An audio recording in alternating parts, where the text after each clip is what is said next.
Boogie. I'm your host, Susan Higgins. Today we have episode number 7 with Dr. Jeff Eidsvig. Dr. Eidsvig is a sports medicine and soft tissue specialist. He has been very instrumental in helping me along the journey of the past few years since I was diagnosed with rheumatoid arthritis. I mainly go to him when some area of my body is extremely tight, and he works his magic and can release an entire muscle train. Say something in my neck is tight, he literally can go in and do his magic and it will loosen up whatever that neck is tightening all the way down to my feet. It's crazy. And so I think that he adds a lot of value, and you should get a lot of information and learn a lot from him today. His work is actually quite fascinating to me, and I really hope that you all have been well since the last time we met 2 weeks ago. This is the last show of 2020 for Runway to Reiki, and I'll be back in January with a fresh episode, probably the first week of the year. I haven't decided if I'm going to do a guest for that show or if I'm just going to kick off the year with a solo show, but we'll see what I'm moved to do by the time that time rolls around. I do have a few tips for you to close out the year. As I have given you a few tips in the last couple episodes, I'll keep that going. The first tip is just keep thinking bigger, dreaming bigger, and imagining yourself as who you want to be. And just remember that your current situation is not your final destination. You have so much more living to do. I know this time is tough for a lot of people. We know we're still doing this pandemic, but you will get through this and you will come out on the other side. So don't wallow in it. Just keep imagining more and figuring out what can you do to get to be that person that you imagine yourself that you want to be. Number 2 is to be open. You just never know what something can turn into by not trying. Someone may introduce you to something that at first doesn't feel like it's something that really resonates with you or is really your type of thing or your style. And sometimes you just never know until you try. So I just say be open, try things, don't knock them down until you've given them a try.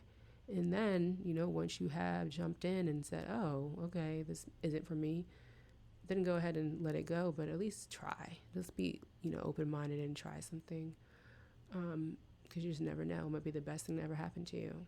And number 3 is to make a plan. Those that fail to plan means that you plan to fail. And if you aren't sure about how to go about how to go about whatever it is that you want to do, Google and YouTube are available for you and are your friends, and you can figure it out. After you follow step 1 and you dream bigger and think bigger and imagine yourself in the light and as a person that you want to be, then you're being open. Then you got to make a plan to get there.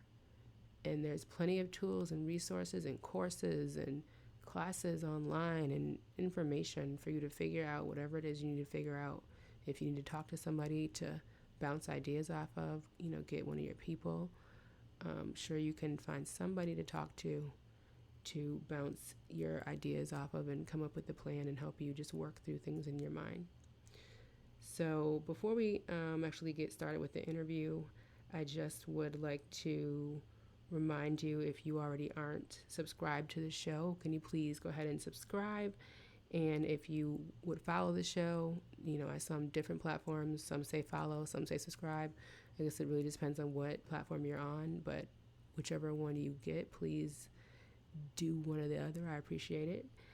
And also, please leave a rating and review if you have that option on whatever platform you're listening to. I'd appreciate that as well. And also, if you could, just spread the word and share this information about this podcast. If it's content that you're enjoying, tell your friends, tell people that you think that they may enjoy it.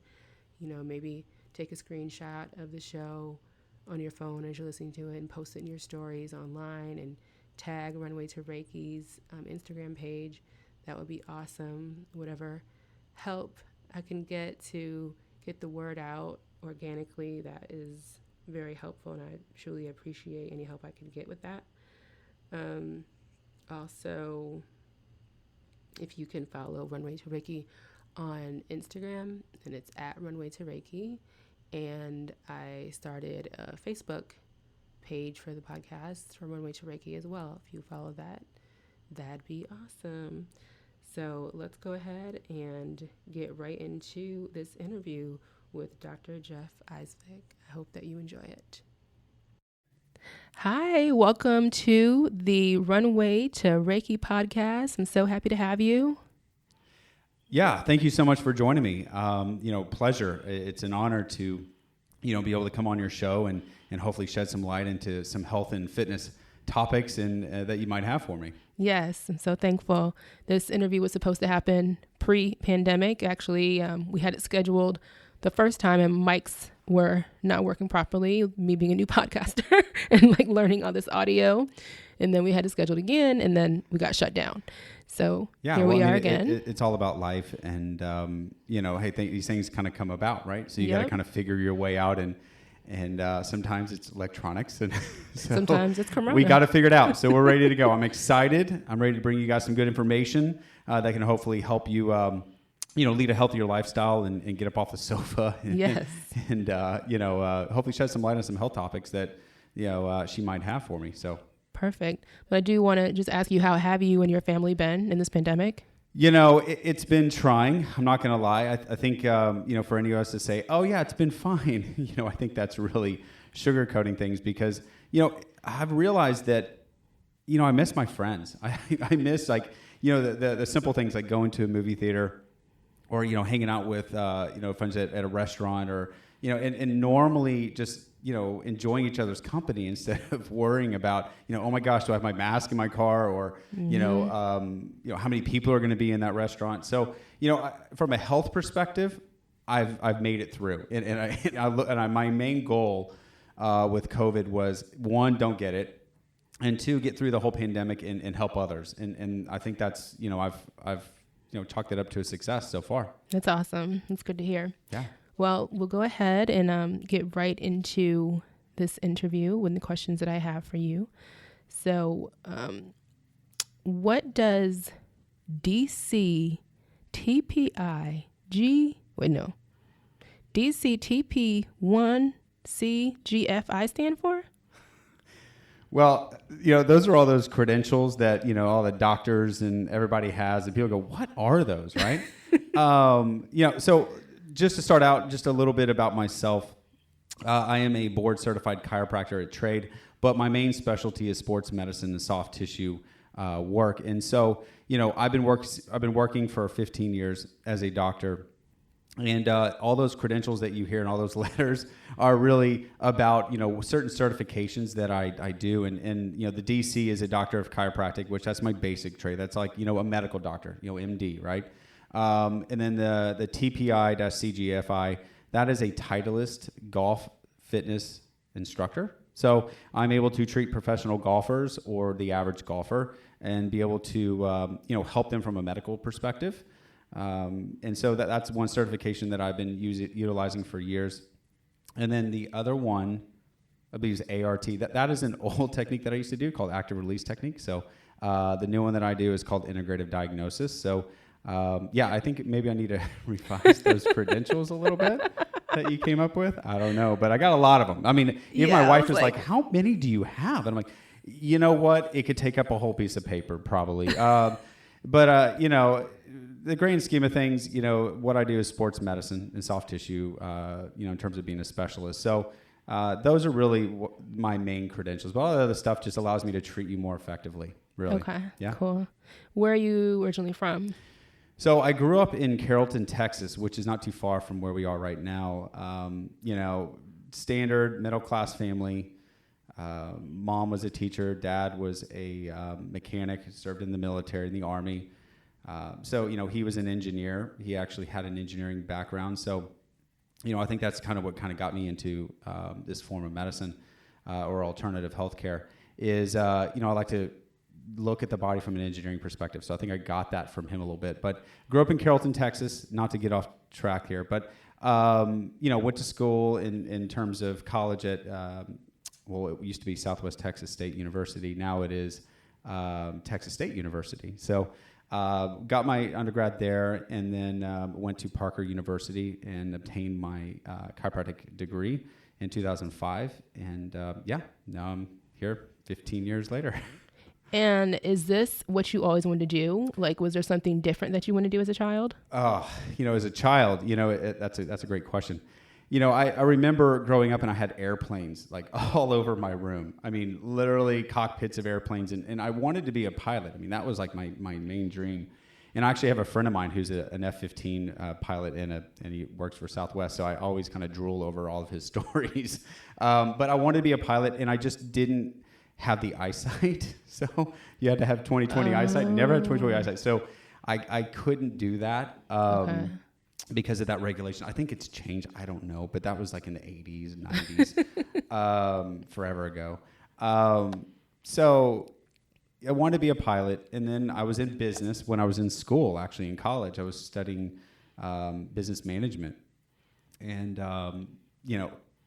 funny story, I remember like right before I started college, I took an anatomy and physiology course because my golf instructor or teacher, he taught it. And I remember sitting there in class, and I was in the front row, and I'm thinking to myself, God, I am never going to use this. Why am I even taking this class? This is absolutely ridiculous. I'm going to be in business.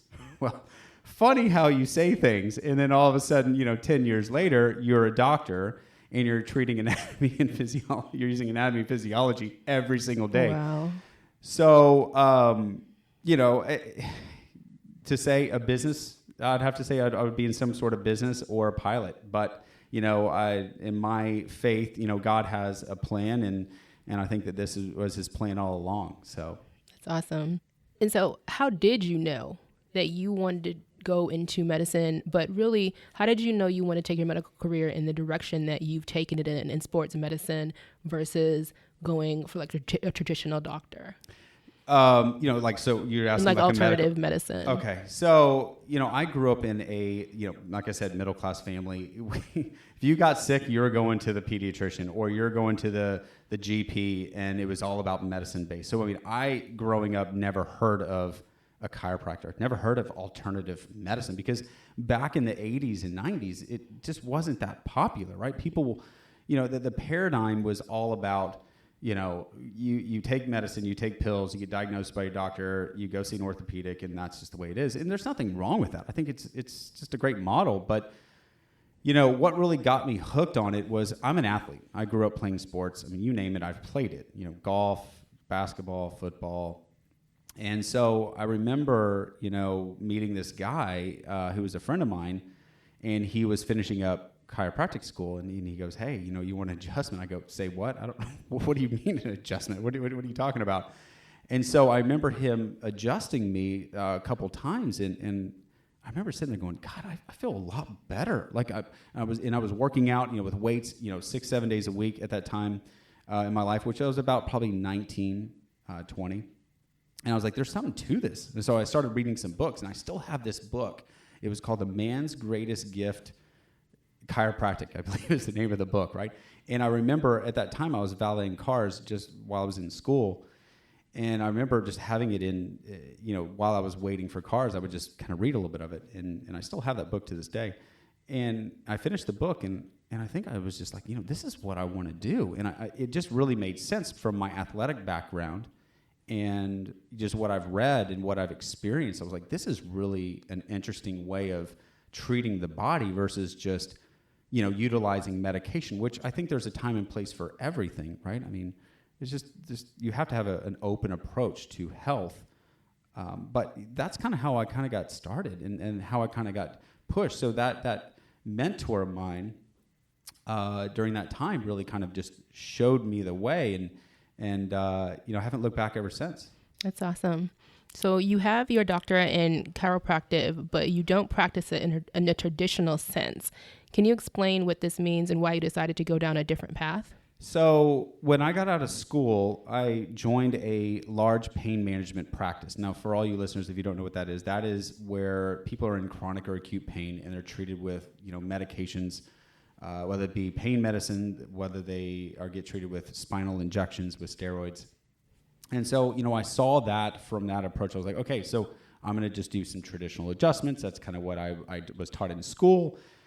And I thought it was great. I mean, it got a lot of people better, but I just, to this day, there was just something else. There was something missing. I was like, I know there's something better than this. And don't get me wrong, an adjustment is a great thing in the right context, but it's not going to fix everything. And so I remember this is where it all kind of started. My venture to more the soft tissue specialty was I was treating a patient with the pain management doctor, and he's administering what we call trigger point injections, which are injections with a lidocaine, marcaine, and steroid-based concoction. And so they would inject that into muscle tissue that was really tight, or trigger points, right? Which a lot of you listeners probably in your show have heard of trigger points. And so, a lot of people have chronic pain in those areas or those trigger points. They flare up.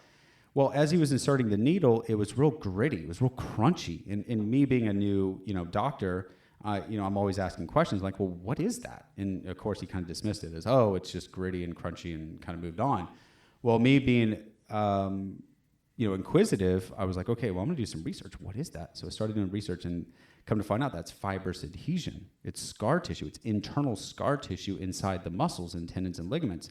And that's where that patient was hurting. So I'm like, okay, if that's where that patient's hurting, and that needle is all gritty and scarred up, I want to find a way to remove that. And so that's when I started looking at techniques that did just that, right? So the one at that time that was really popular was active release technique, which is a great technique. It's wonderful.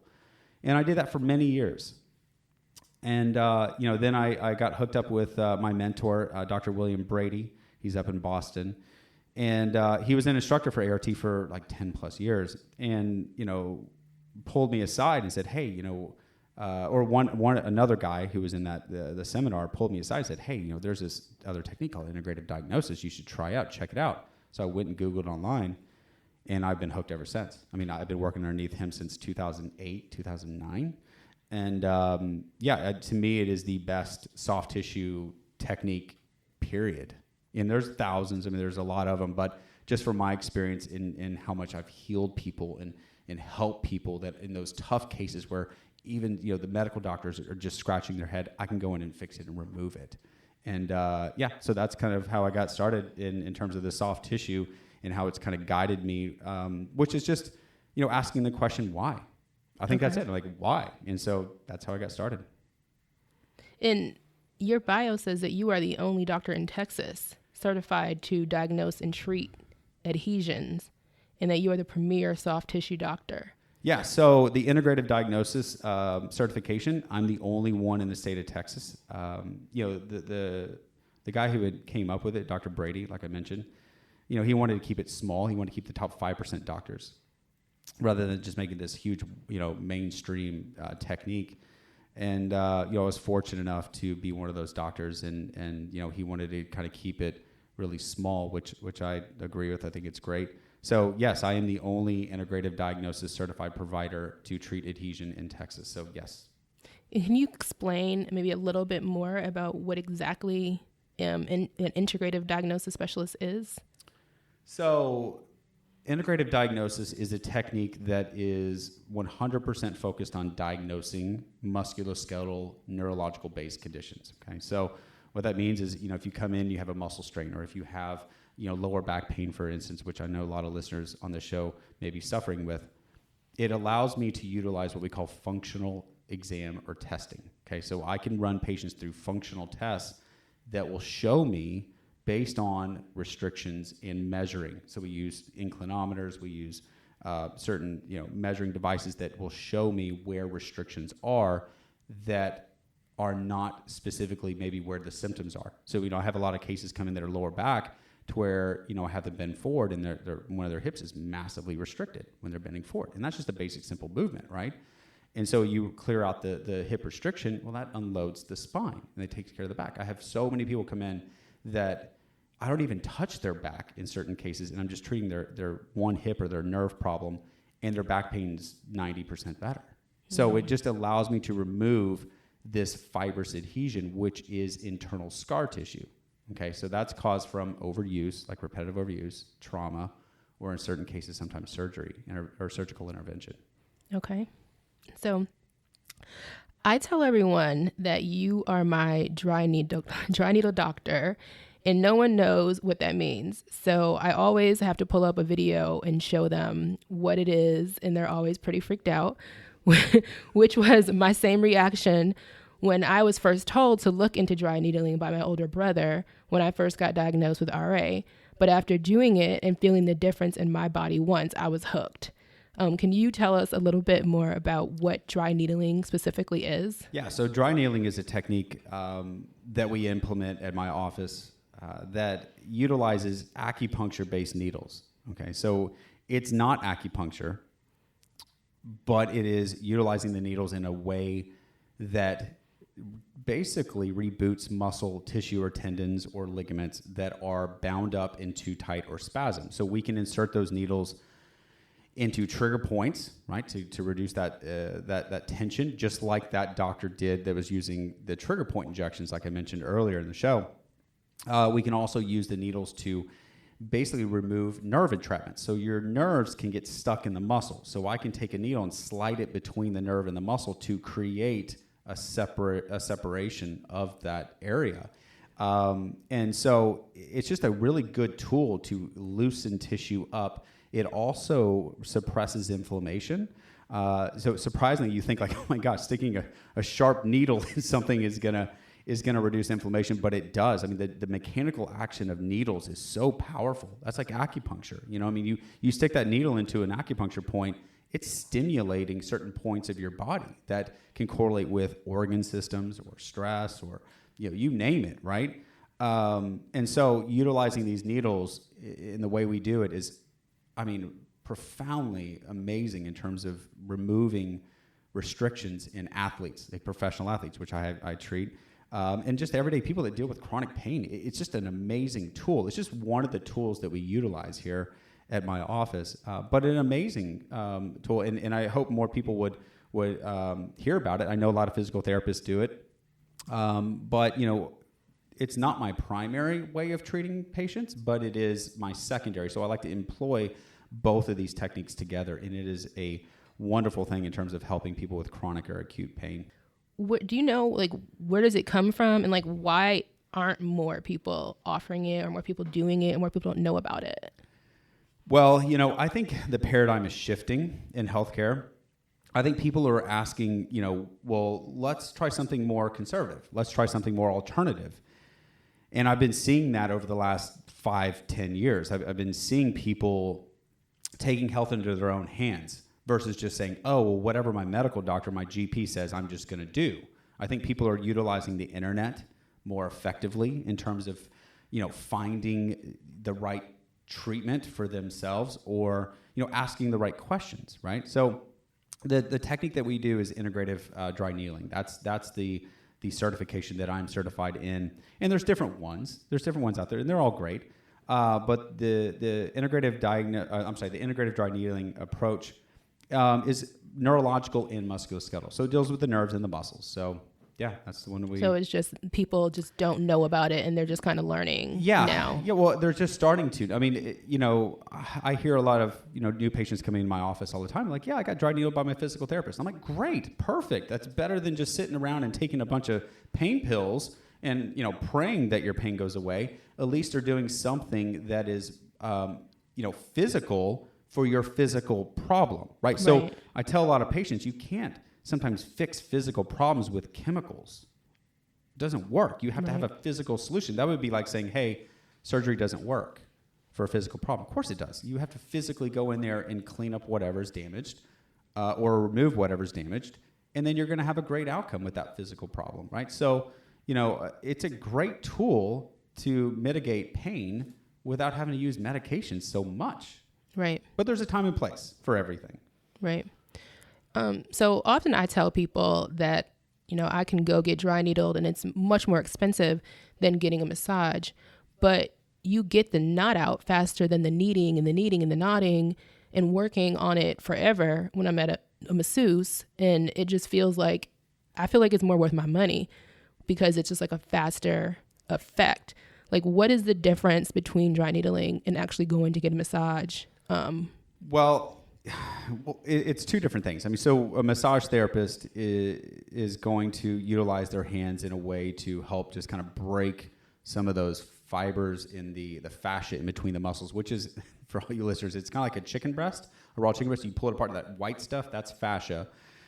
So they're in there trying to remove that fascia, which is great. Massage therapists are fantastic. And massage therapy is a wonderful tool and modality when it's used for the right context and the right pain condition, right? So, if you have a nerve problem and you're sitting there having a massage therapist try to help that, that might not be the right treatment, but a dry needling session will help calm down the nerve, remove any contraction around the nerve in terms of the muscles. So it's a little bit better in terms of treating certain conditions than massage.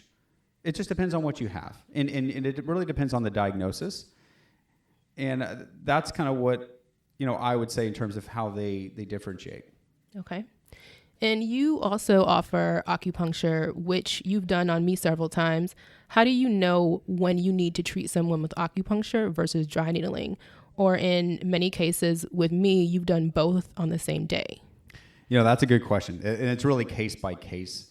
The acupuncture is going to be more of a calming, more of a, a way to kind of balance the energy in that area. So certain people that have, a lot of inflammation or a lot of swelling, or their nerves are just really inflamed, or they're really stressed out. So they have high cortisol levels, right? So what better way to relax the body and sedate some of that sympathetic nervous system, which is the fight or flight, like which a lot of people are in.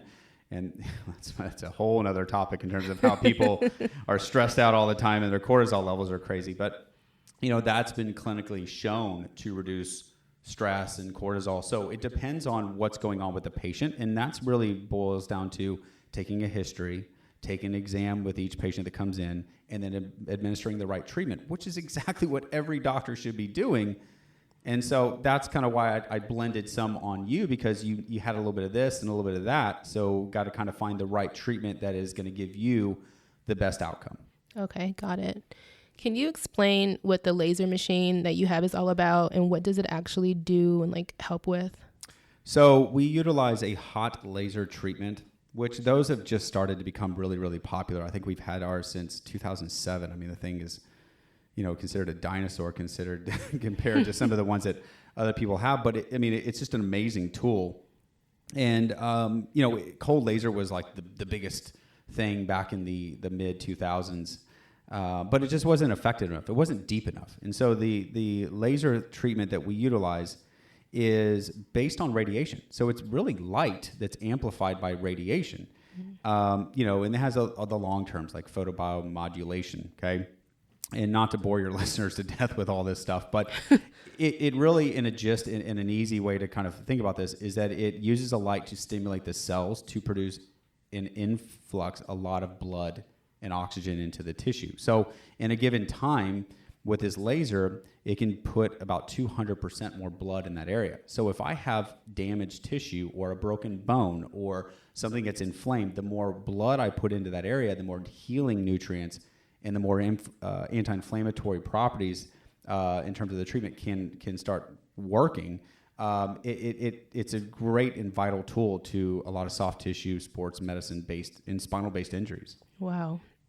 Can you explain what the hyperbaric oxygen therapy is that you offer here? So hyperbaric oxygen therapy has been around for, I was shocked.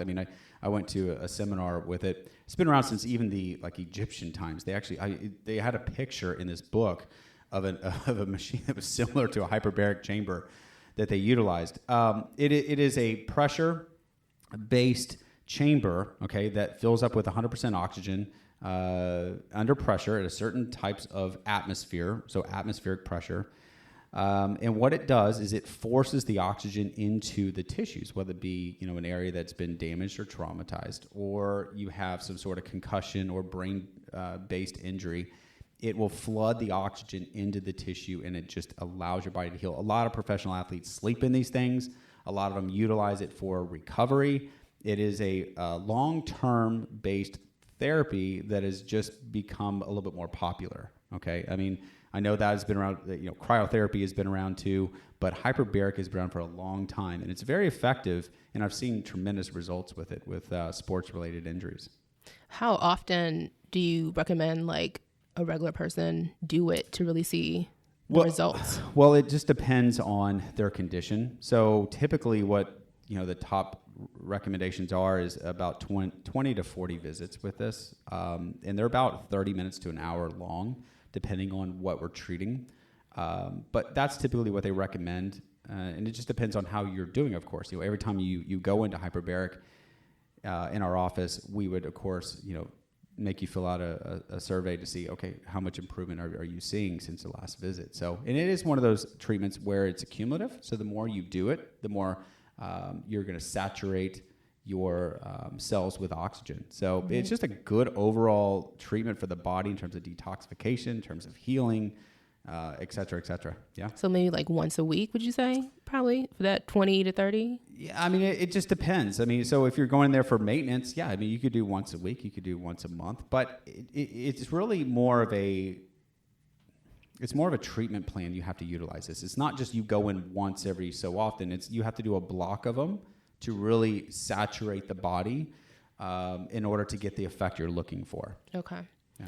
So earlier you said that dry needling is just one of the techniques that you use. What else do you do? What other techniques do you use on your patients here? We utilize, chiropractic adjustments if necessary. That's something that I don't just do every single visit when they come in.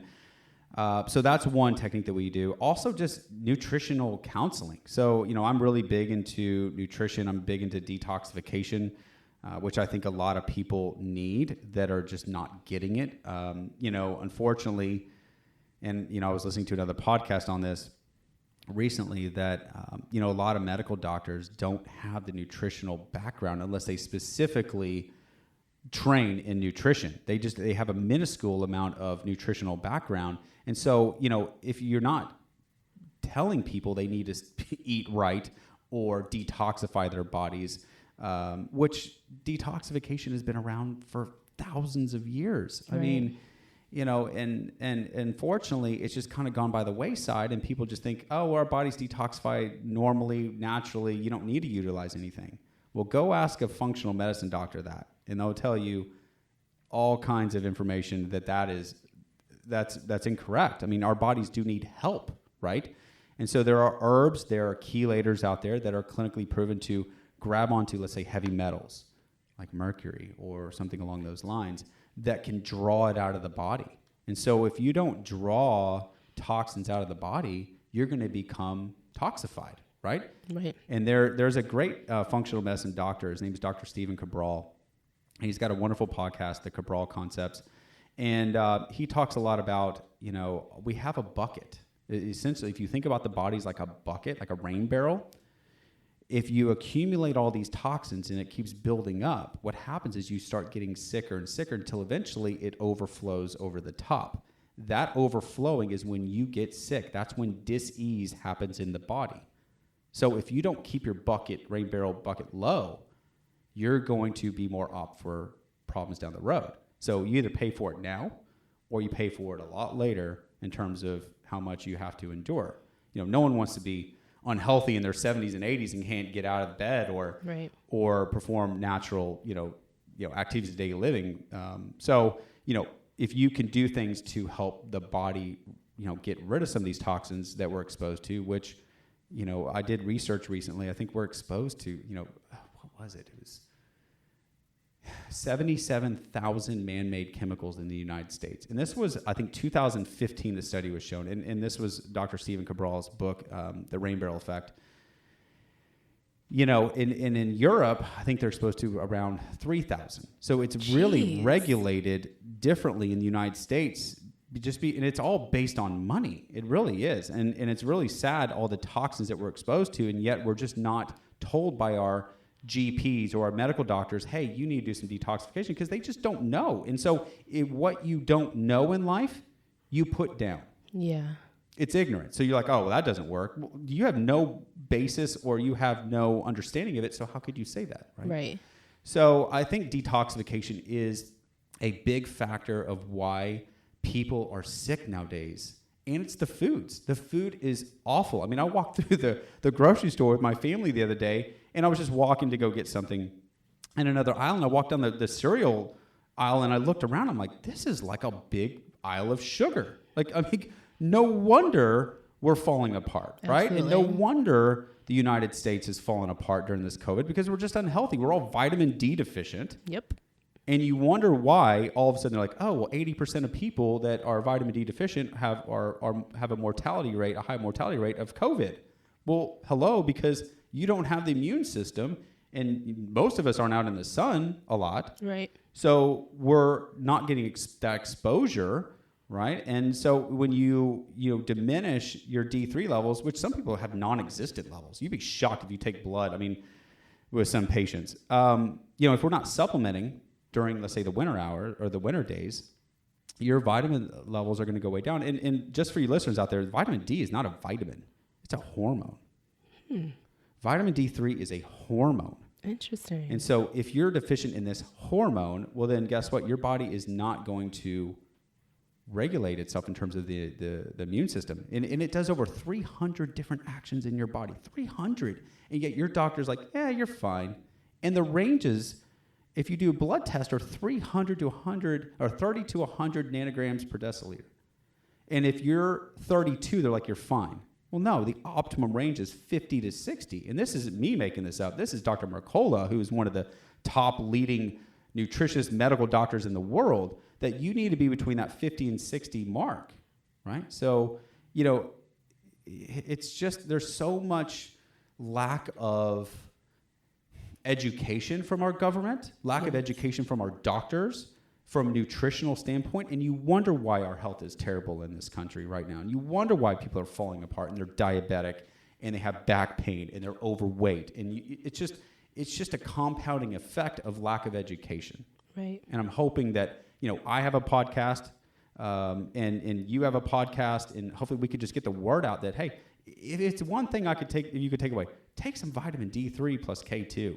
Take 5,000 IUs of vitamin D3 and K2 a day, and you will feel better mentally, physically, and your immune system will be high enough to where you won't get sick. It is a wonderful thing. That's awesome.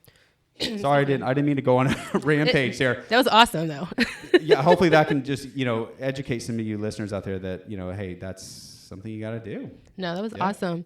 Are there any other techniques? I know there's something like you used to do on me, scraping and... Yeah, and that's part, yeah. So and that's part of the integrative diagnosis, certification. We utilize, certain ways to remove the scar tissue. So it would be, a special little tool called it's called instrument adhesion release. And then utilizing my hands in a certain way to put counter tension. You can go on integrativediagnosis.com, check it out. There's videos, there's a ton of information. It is an awesome website to check out just to gain a little bit more understanding of what I do. All right, cool. I'll definitely put that in the show notes. So I'm going to take this time to take a short little commercial break just to remind you that I am a fashion designer and I love helping other people bring their visions and dreams to reality. So if you need someone to coach you, if you want to start a product and you want to do it yourself and you want someone to coach you through the process, I'm here to help you with that. Or if you want someone to do all of the steps for you, do the designing, get the production, and you just kind of, set it up as a contractor situation, I can do that as well. And if you're interested in design consulting or freelance design work, please contact me on the contact form at runwaytoreiki.com or at the contact form on fashionistayogi.com. And I also teach virtual yoga, virtual modified yoga. And if you would like to do some yoga from the comfort of your home, please go to the Fashionista Yogi website, and on there you will see some options for private classes. And if you're not interested in that and you want to possibly talk about starting more of a group class, something like that, or you just don't see what you need, just go ahead and please contact me on the contact form. And again, that is at fashionistayogi.com. And lastly, there is also some Fashionista Yogi branded merchandise on the website as well. So that's it. Just make sure you reach out to me if you need any design services, and if you would like to do some yoga, or you know someone that wants to do some yoga. Actually, some virtual yoga private lessons could be a great gift for Christmas at this time, so let me know. Now let's get back to this interview. So one of the main things that you told me when I first came to you years ago, now, is that my job was stressing me out, and the stress was a big source of my problems of my body. And you basically told me I need to quit and do something else. Since then, I'm sure it was a little bit nicer than that. I'm sure it wasn't like, hey, you just got to quit. I mean, it's not going to work. Since then, I referred many of my coworkers to you for their own body issues. Are they still working there? Yeah, some of them are, whether it's neck issues, lower back, hip, etc. And I feel like your message to each of us is pretty much the same. Can you please explain how stress is such a problem and causes a lot of these body issues that we have in these crazy jobs? Yeah, I mean, wow, this is a topic I can spend like an hour on, right? Cortisol. So cortisol is a hormone that is released from the adrenal glands. They sit on top of your kidneys, okay? If you are being chased by a lion, your body will release adrenaline and cortisol. And so that is the chemicals that will elevate your blood pressure and get you to run up that tree as fast as possible. And so the problem is in our society is that people's cortisol levels are way too high because they are just under this stress. So they're the stressors that are constantly driving this, okay, that is forcing them into what we call sympathetic system overload, or it's adrenal fatigue is what it basically boils down to where your sympathetic nervous system, this is your fight or flight. This is when you are under a lot of stress, you are getting attacked, you're playing some sort of sport or whatever you're doing. That's when your sympathetic nervous system is on full alert, right? Then you have the parasympathetic system, which is when you rest and digest. So that eaves and flows throughout the day. So when you wake up, your cortisol level spikes. It gets you out of bed. And then, you kind of eve and flow throughout the day based on, what you're eating and whatnot. So the problem is that a lot of people, they're under all this stress and they're not working out, which is a way to reduce cortisol. Or, they're not eating correctly. They're eating bad food that is just, sugar that's spiking their blood sugar level. So it's creating all this insulin. And then what happens is it's just a good conglomeration of all these factors that keep you in that elevated sympathetic nervous system fight or flight mode. And that just drives your cortisol so high that it is inflammatory. So I like to tell my patients that cortisol is like lighter fluid. So if I have a fire, okay, let's say we're looking at a fire, and it's it's nice and low, it's perfect. And I'm sitting there just squirting lighter fluid on it. It's just going to get higher, brighter, higher. And that's what's happening inside our body. So it creates inflammation. So then what does it do? It inflames our joints. So then you start hurting, or it makes your muscles tense up. That's why people, they come in, they're like, oh, I feel like my upper back are near my ears because I'm just so tight up there. Well, that's be more. Yeah, that's you, right? That could be more chemical or cortisol based. So we have to treat that. So there's herbs like rhodiola, ashwagandha, L-theanine that are clinically proven to remove or reduce the cortisol at the high level. So a great supplement is called Adrenal Soothe. You can get that at Equilibrium Nutrition. Dr. Stephen Cabral, like the functional medicine doctor I mentioned earlier. He sells that on Amazon. Check that out. That is a wonderful product. Great way to reduce your cortisol and just help with your musculoskeletal pain that you might be having. Awesome. Thank you for that. I mean, I feel like you kind of touched on this, but let me know if there's anything else that you have to say when it comes to your views on nutrition. Oh, I mean, it's really about striking a balance. If I could really urge people, it would be take the vitamin D3 like I mentioned earlier. That's really important. Get a greens drink in every morning. I think that's really important, is just starting your day off with something really healthy, right? There's a great guy that I follow. His name's Joe DeSena. He's the CEO and founder of Spartan Race. And I listen to his podcast, the Spartan Up podcast. And, he's a great guy. I do Spartan races and whatnot. And he always says, hey, eat as healthy as you can, but at least you get something good, at least one out of your diet, out of your meals, right? And, I'm not expecting people to be perfect, but if you could start your day off with something healthy like a greens drink, and the one I recommend is Athletic Greens. There's also one called Boku. Either way, they're great. The superfood-based green drink. Now, did they taste great? No, but they taste enough where you can get it down, and you can kind of add some lemon, lime, whatever you want to it, right? But it's a great way to just start your day, get some good vitamins, get some good minerals, get some good trace minerals, stuff that your body needs to get going. That you're just not going to get. You're not going to juice all these vegetables and fruits and superfoods and whatnot. And so, we live in a society where we can get these amazing organic-based nutritional supplements, right to our door that, you really don't have an excuse. You can't be like, well, I got to clean the blender and I got to do, this is just in your refrigerator. You just put it into a shaker bottle, some water, and, chug it and call it a day, right? Done. Yeah. And any other last suggestions when it comes to limiting stress in your life?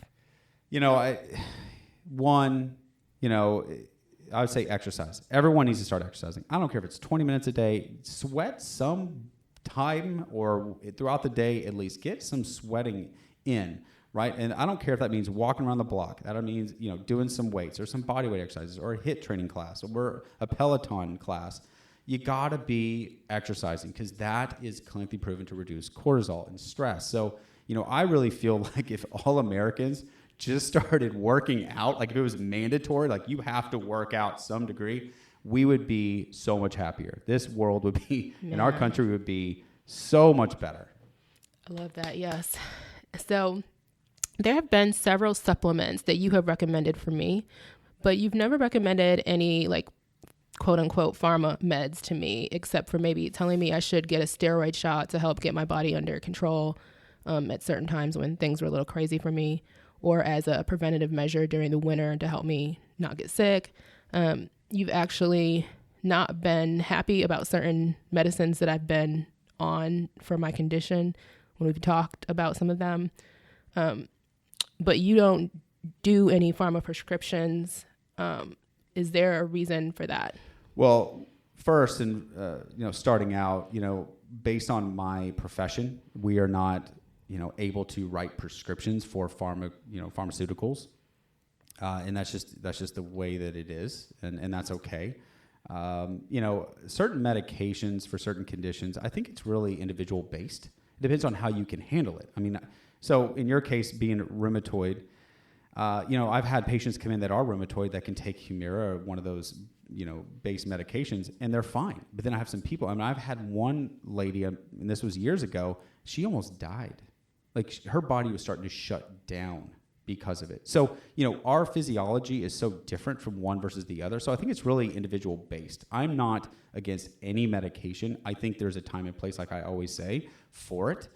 I think that sometimes if we overdo it, just like anything in life, if you overdo it, there's always going to be some sort of, side effect or consequence.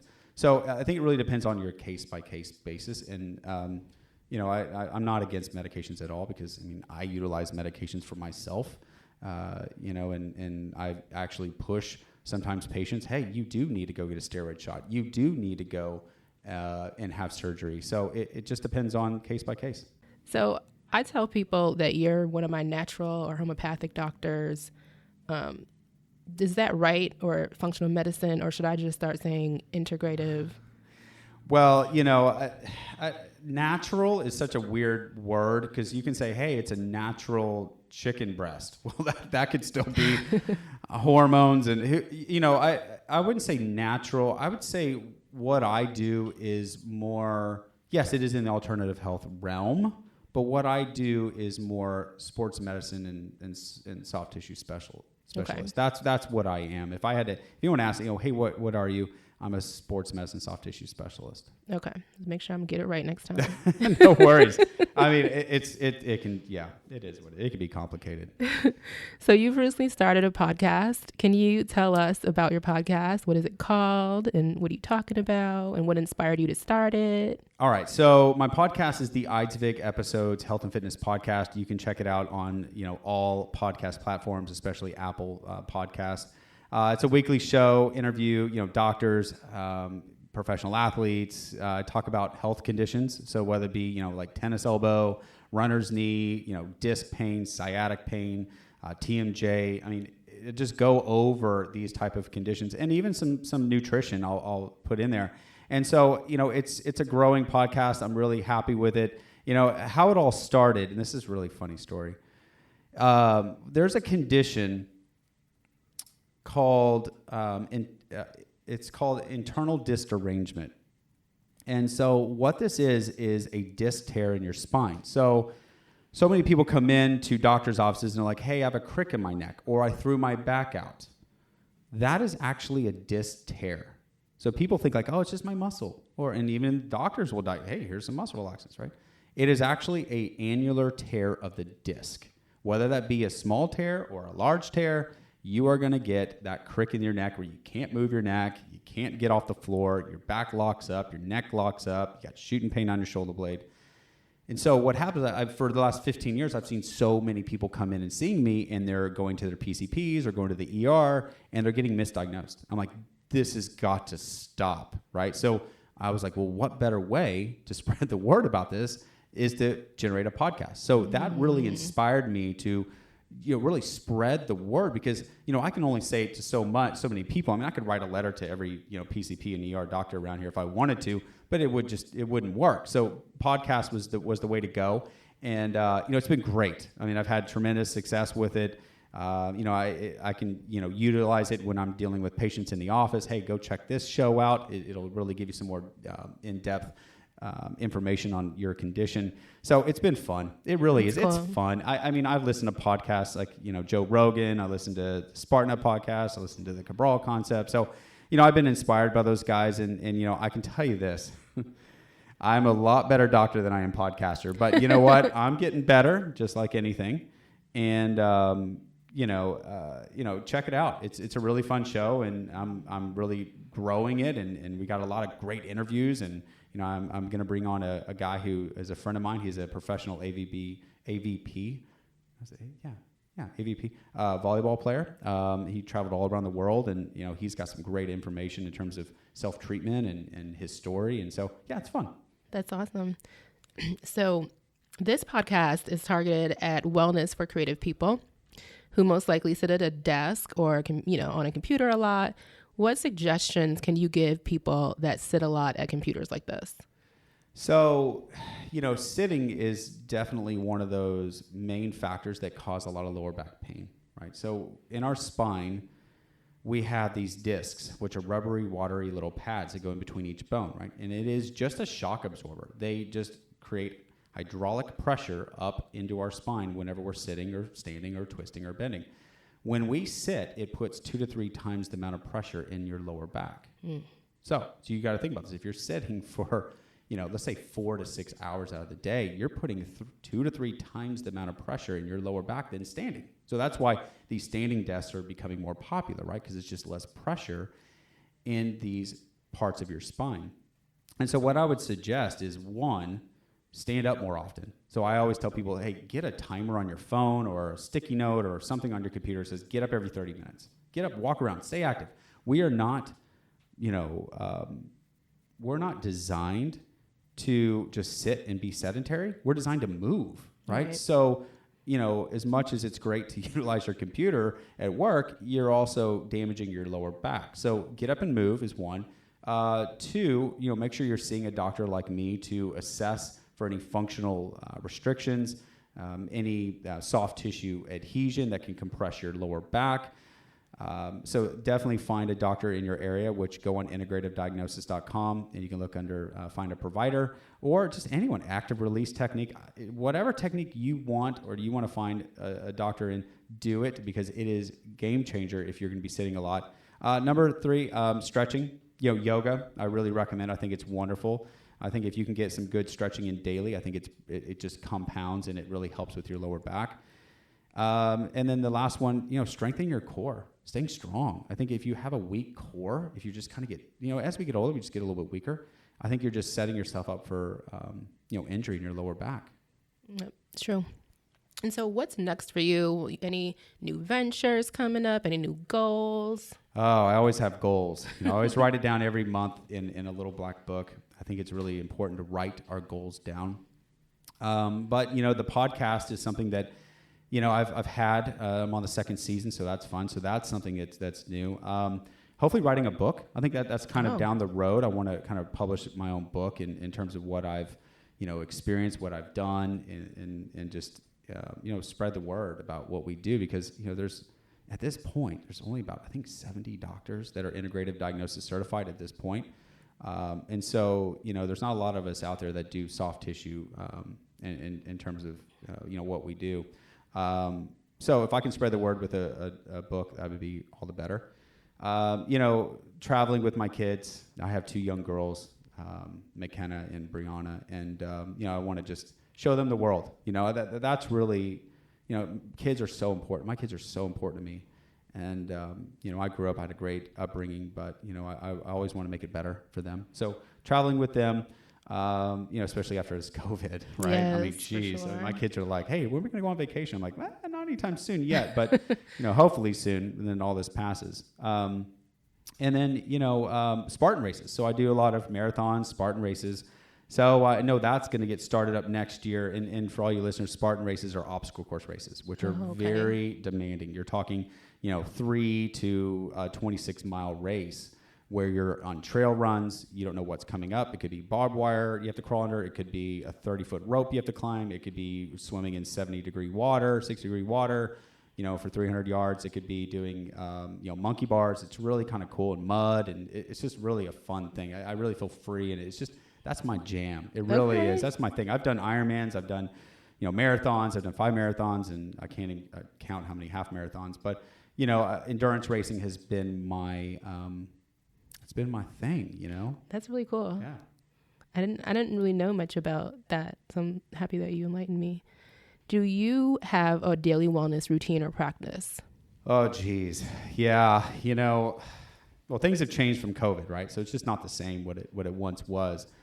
But, I start seeing patients at 7 a.m. So I like to start early, I remember, when I first started out, I was like, I want to do this early because, hey, surgeons start early, right? So they're fresh, right? So I want to be the same thing. And plus I want to beat my other, people that I could not compete with, but just other doctors. I want to be the first one here. So in my practice, in my office, I'm the first one here typically throughout the week. So, I consider that I'm kind of, that way, wired that way. But, so, yeah.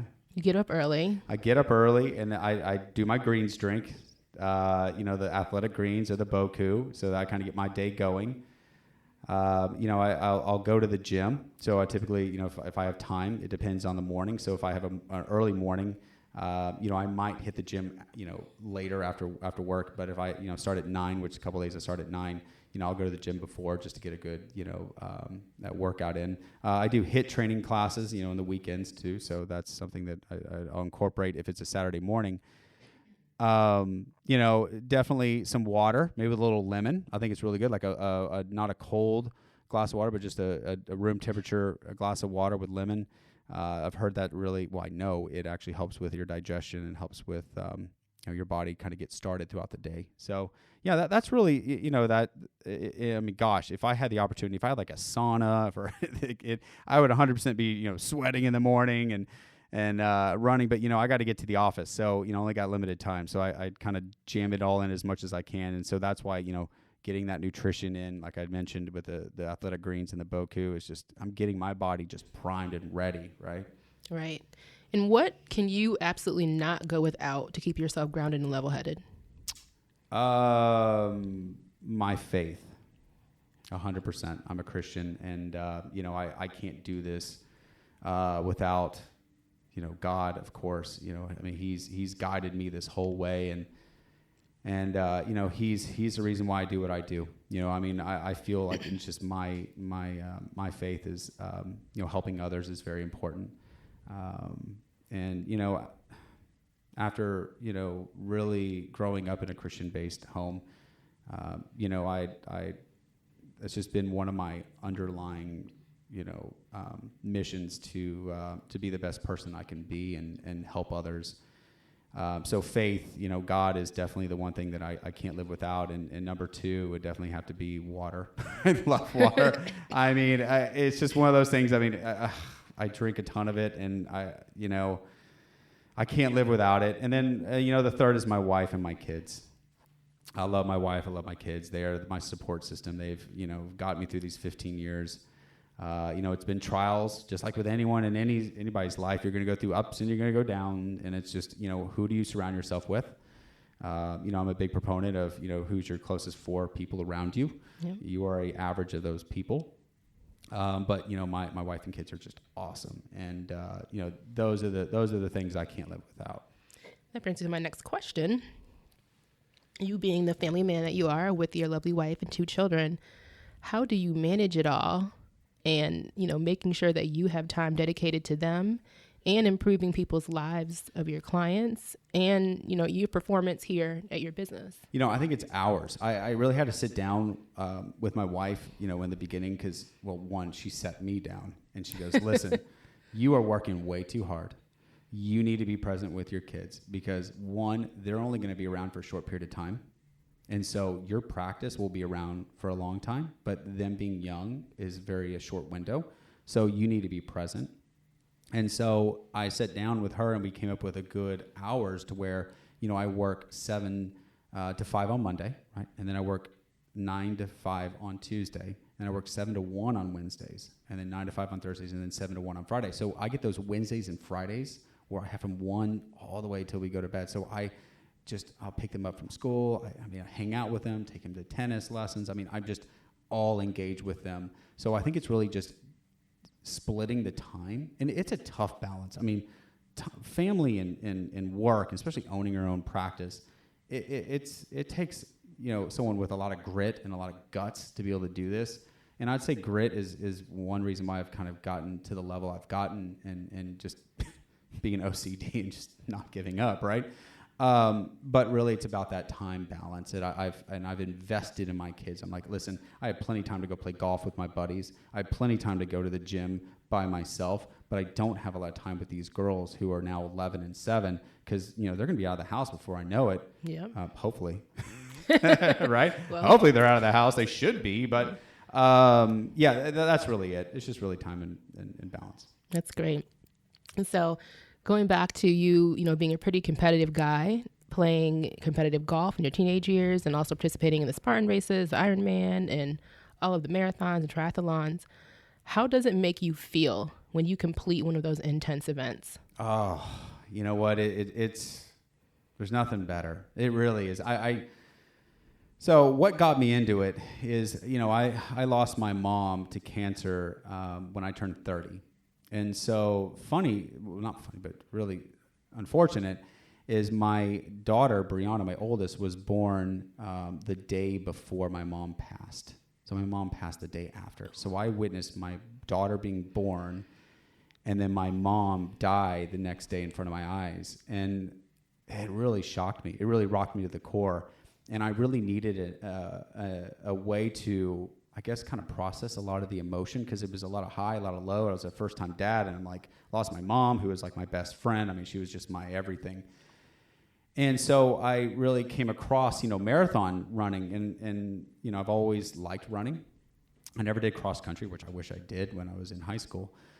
because I don't have time for golf that much anymore right now. But, I did my first marathon, and I remember my wife and my friends were like, "You're crazy. You're like, you haven't even run like a half marathon. You're doing a full marathon." And I go, "Well, listen, right before my mom died, she was in hospice, and I held her hand, and I told her, I go, whispered in her ear, I said, yes, even bringing up tears. I go, I'm going to run a marathon for you in your remembrance." And so I did, and I remember that was in September, early September, and then December was my marathon. And I remember I ran that race, and I finished in about 4 hours and 20 minutes, and I crossed the finish line. And of course, my wife and my dad and friends were there, and my legs just collapsed. But it was absolute most joy, and it was incredible. So, to do that for her, it really then, once I had that taste of like, it's just an accomplishment. I mean, to be able to just force your body into that state where a lot of people just don't ever get, it's just incredible. It was hooked. And so I started, doing marathons. I did 5 of those, and I'm like, well, that's, I can do more than that. So let's do an Ironman. So I did an Ironman in Florida in 2012. And then I'm like, okay, well, I'm not too big in the triathlon thing because, one, I just don't want to ride a bike for that long. And so I did my first Spartan race. And I remember that was a 13-mile race out in Glen Rose here in Texas. And, I finished that race, I think, in like 3 hours and 30 minutes. And I was all muddy and had barbed wire, like my cuts all over me. But you know what? It got me out of my comfort zone. I really got out of my comfort zone. And when I finished that race, it was incredible. I was like, this is like life-changing, right? And it just really allowed me to inspire others. So I put the bibs up in my office so people can see that. And I started getting all my friends that would come do it with us. It just got me out of my comfort zone. I think a lot of people just stay in their comfort zone. They're like, oh, well, that's too much, or that's, I can't do that. Or, I think like, hey, you know what? I'm going to go climb over this 40-foot apparatus, or I'm going to go, climb a 30-foot rope with water underneath, or I'm going to go, throw a spear or something, jump over fire. I mean, it was just crazy, right? But, I look at it and I'm like, that's living. Yeah. That's living, right? Yeah. That's right? really cool. Yeah. I mean, just sitting around and just going to your house and watching Netflix, I mean, that's cool and all. But, I wanted to die on my deathbed. I know it sounds kind of morbid, but I want to say, hey, I accomplished a lot. That's awesome. Right? Yeah. No, I'm kind of into that. Did that answer your question?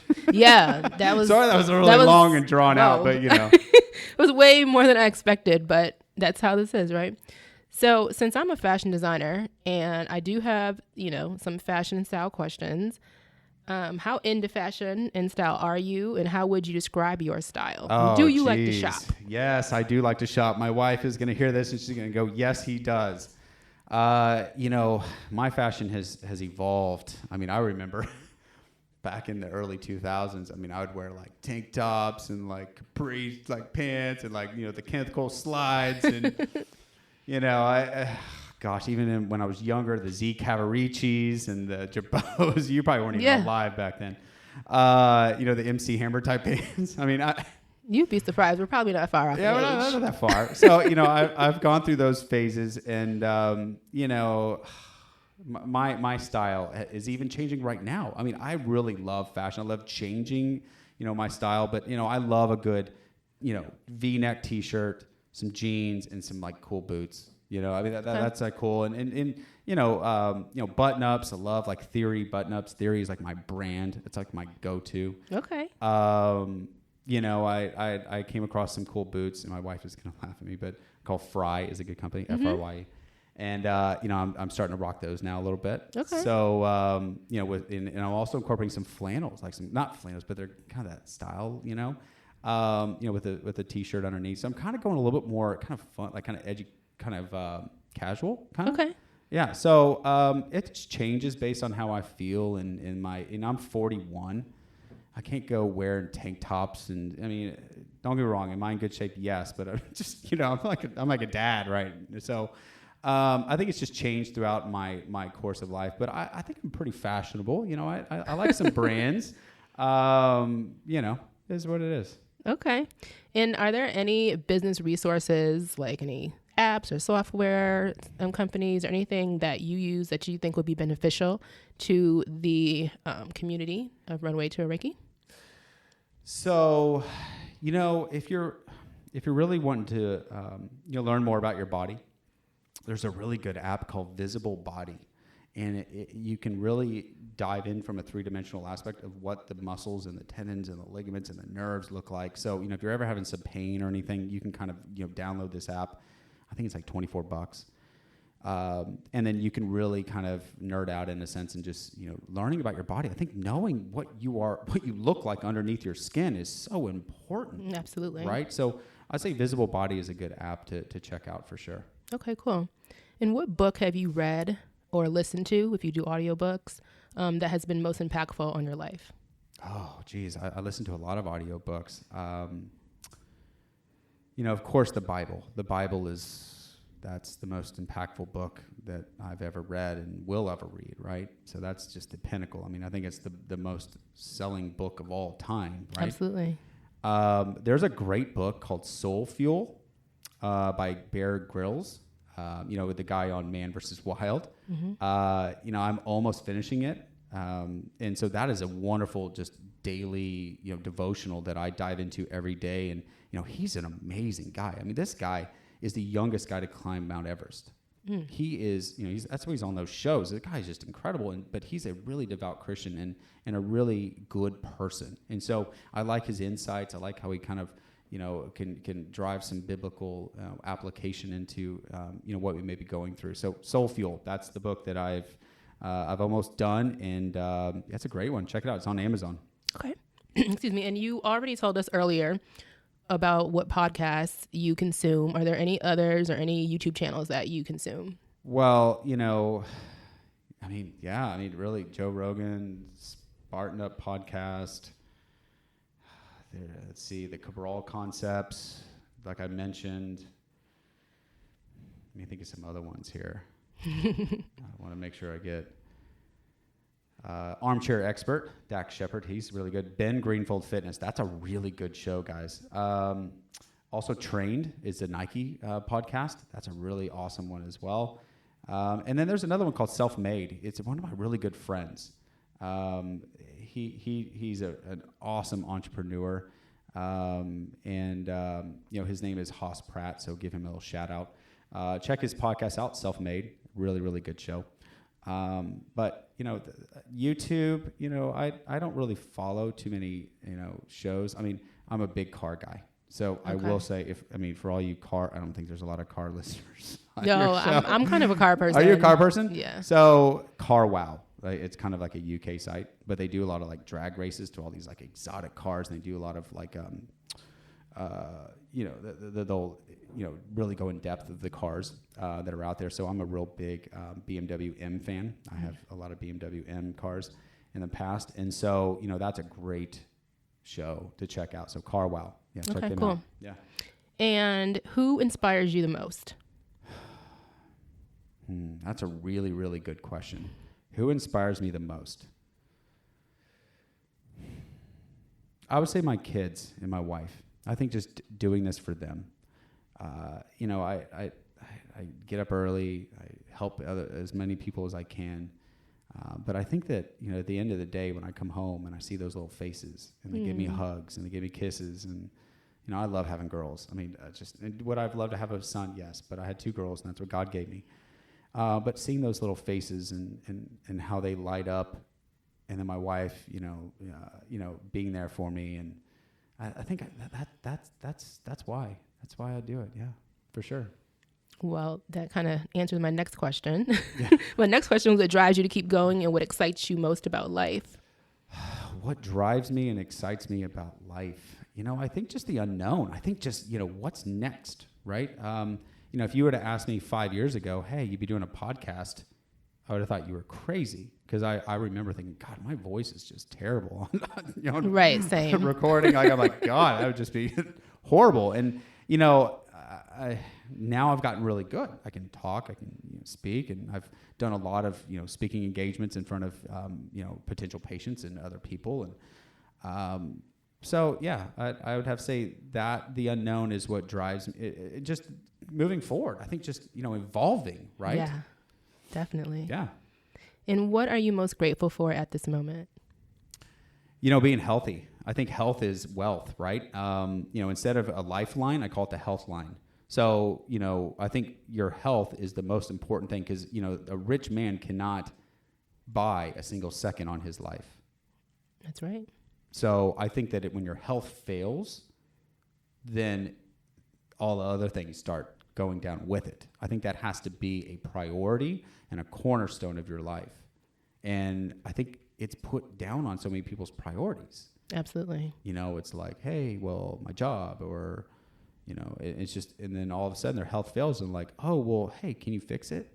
Well, you neglected your body for the last 15, 20 years and you expect it just to be fixed real quick. It doesn't work that way. So I think health is my main, focus at this point because, that's all you got really at the end of the day. I mean, you have a good bank account, you can have a fancy car, but if your health sucks, you can't enjoy those things. Not at all. Right. And are there any last words of wisdom for the Runway to Reiki community? I'd say just don't give up, stay healthy, stay gritty. I think that's really important. I think just staying, with whatever craft you're doing or whatever job you're doing, do your best. Like put a lot of effort in. Don't just, half-ass it, right? I mean, in anything you do, I don't care if you're a janitor at McDonald's, no offense to McDonald's, but, do your best, really. I mean, know that, people see that and you're a reflection of yourself to others. And, I think you want to leave a legacy for your life and don't look back and be like, I didn't live life. Cause I mean, a lot of people that I talk to that are older that have health issues, they look back and they're like, I wish I did more. They always say that. And so that's why, I do those races, the endurance races. That's why I do those things because I want to look back and go, you know what? I'm good. I did it. I did a lot. So don't give up, be gritty, keep educating yourself, keep moving forward, keep evolving, wear some awesome clothes, designer clothes, make you feel great, and just be yourself and love yourself. I think so many people just don't love themselves because they just lack that excitement maybe in their lives because they just haven't gotten out of their comfort zones. They don't know themselves, really physically know themselves. I mean, until you get out there and you put yourself in an uncomfortable position, you don't know yourself. And I think that's why a lot of people are breaking down because of all this COVID is because they're freaking out because it's this weird, stressful area and they just don't know how to manage it. So I think really getting out of your comfort zone, take cold showers. That's a really good way to get out of your comfort zone. I did that for like 2 weeks. You want to get out of your comfort zone? Get up every morning, take a cold shower, okay? Now, you can end on hot. That's fine, but start up with cold. And I tell you what, you will be a happier person. You'll look at your day and be like, hey, that's not as bad as that cold shower, right? So your frame of reference will change for sure. That's awesome. Yeah. So it's all about frame of reference, and it's all about, getting out of your comfort zone and being gritty and don't give up and just loving yourself. That's it, and dressing good. Yes. And lastly, where can people find you if they want to contact you or follow your content? All right. So the podcast is Eidsvig Episodes Health and Fitness Podcast. Like I said, on all podcast platforms. You can find me on Instagram, Dr. Eidsvig. That's EIDSVIG. Also on Facebook, Willow Bend Sports and Spine Center. And then my website, wbsports-spine.com.